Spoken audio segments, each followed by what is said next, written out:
Okay, so continuing on, we've got our ABC7 here. What I'm going to do is Command C to copy this.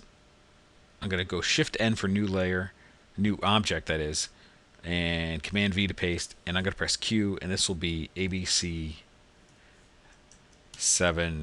rear font, something like that. Just so it has its own unique surface, and we'll save it. Here's the ABC7 News background, and we'll call this rear.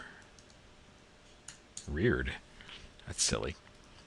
Okay, then I'm going to jump back into Lightwave, and here's what we can do. We take that back font right there. See it? All we did was change the surface in Modeler, so all we have to do is come over here to Modify, actually Create, and then under the Replace category, there is a Replace. What am I replacing? I'm replacing what is selected, which is that rear font. You can see it selected back there. Replace with Object, the rear one. Okay, now you can see it has its own unique surface. Now I can still take the surface from the New Chicago, from the first one we did, but then I can vary it a bit if I wanted. So I can right click and copy it, go to the font, right click and paste. So now it has its own unique surface. I can make it more or less transparent. Perhaps with this one, rather than projecting it, I'm just going to planar image map it and do an automatic size. But here's what happens. When I planar image map, it just streaks across it. You see that? It just maps on that whole thing. It doesn't really look right.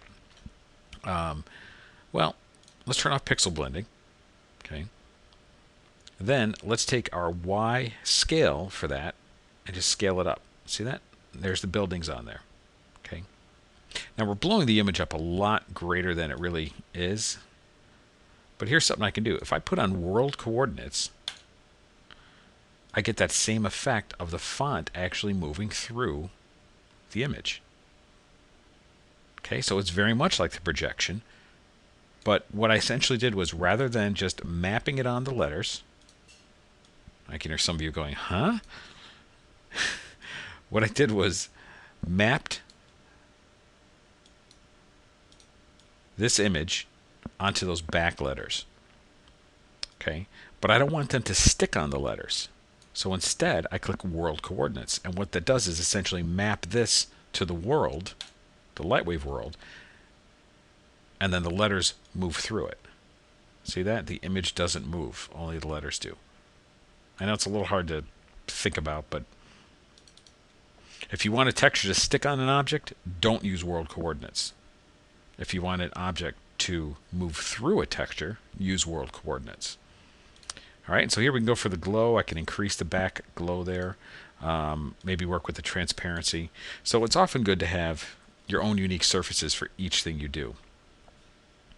Okay, and for some reason I'm not getting my glow back there, which I'll take a look at. But you can see now I've got a little bit more detail in those letters back there, and the front ones are actually looking really good like that. Okay, so I'll come back to that, figure out what the problem is. Save scene, and save all objects. Okay, so back into Modeler. Shift N for new. Go to text, and let's just create some more interesting text. And let's do, I'm going to put my caps lock on because I want all caps. I'm going to type some neighborhoods or cities. Let's do Chicago. Well, we're in Chicago, so we'll do Lombard, 2 spaces, Oak Brook, 2 spaces, Lake Forest, 2 spaces. I don't know how to spell Winnetka, Winnetka, 2 spaces. Let's do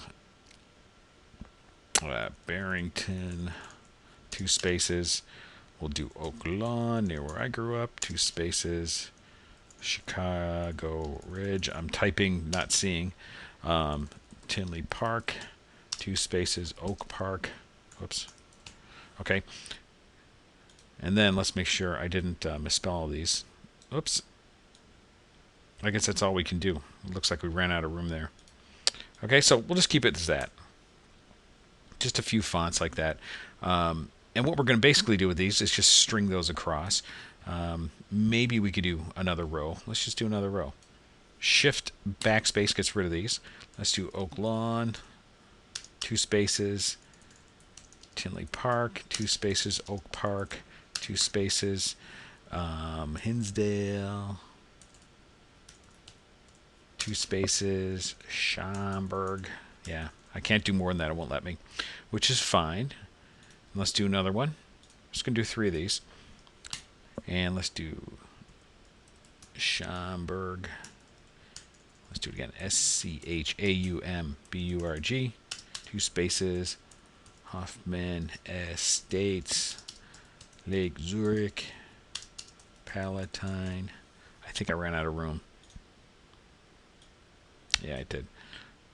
Okay, so that's fine. Because now what we're going to do with these, right mouse, lasso select, press T, and I'll move this down right there, like that. And I realize that most of these news stations are starting to use a generic opening. The NBC in Chicago looks just like the NBC in New York and California. All right, so we're going to function F2 to center. Okay, so there is all these little fonts that we can use to string across. So press Q, and we'll call these small fonts, something like that. Control S to save, small fonts we'll call it, or cities, be very exact, and we'll send object to layout. Okay, and there is our small fonts. Okay, now this one I don't know if I'm going to map on the texture. Okay, we're going to move it forward and then Shift H for size. We want it about that big in the middle. And create a key at 0. I was at 78 and my auto key was on, which means I've got a keyframe at 78 now. So let's press delete on our keyboard and then press enter to delete that key. We're going to select move, turn off the Y and the Z, and let's just move this. I don't ever want this to be off screen, right? So we're going to start right there, create a key at 0, and then at frame 300, you don't have to go the whole way.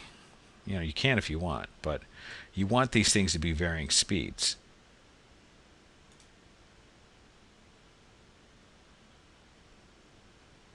Yeah, that can work. Okay. And what I'm going to do actually is clone this, Control C to clone, very much like we did the back.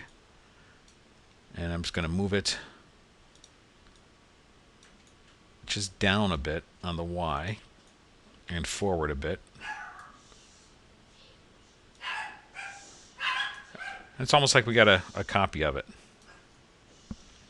I'll delete that key at 57. Make sure we do it here.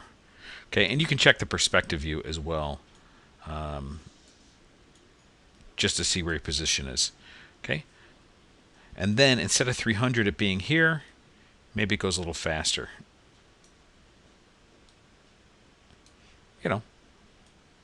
Totally up to you. Okay, but just like that. Okay, just 2 keyframes, a beginning and an end. All right, so S to save. Let's go into our surface editor, and for the small fonts, pardon that dog, we'll click OK here. And let's do a function F9. Okay, and now we can start bringing in some of this other color. Okay, now it's looking kind of crummy. Okay, but once we start putting our glows and our flares on there, it'll look good. So we're going to move on to the next video, and what I'm going to do is show you how we can actually just bring those in rather than them just being on. We're going to actually fade them in, but we're going to do it with a kind of a big flare right there. What's important to understand too is that we're looking at this unanti-aliased. So if I go to my render globals, go to filtering, and let's choose an enhanced medium. Okay. And just do another quick render for you. And make sure that anti-aliasing came on. Okay, and I want to make sure camera, make sure that use globals is on, which it is. Okay, that will help clean up those edges a bit. You can even try some of these other passes as well. Often might need some experimentation because I'm not liking actually how that font looks. So try some of the other variables here. I generally use enhanced medium There we go. That looks a little bit softer. Yeah, some of the edges in there, I don't know how well you can see that in the video, but some of the edges there were looking a little too chunky. So, okay, so it's coming along, but again, it's still very dark. But what's going to happen here is we're gonna build this up with all these flares and everything else, and we're going to then wipe this to our moving video in just a little bit.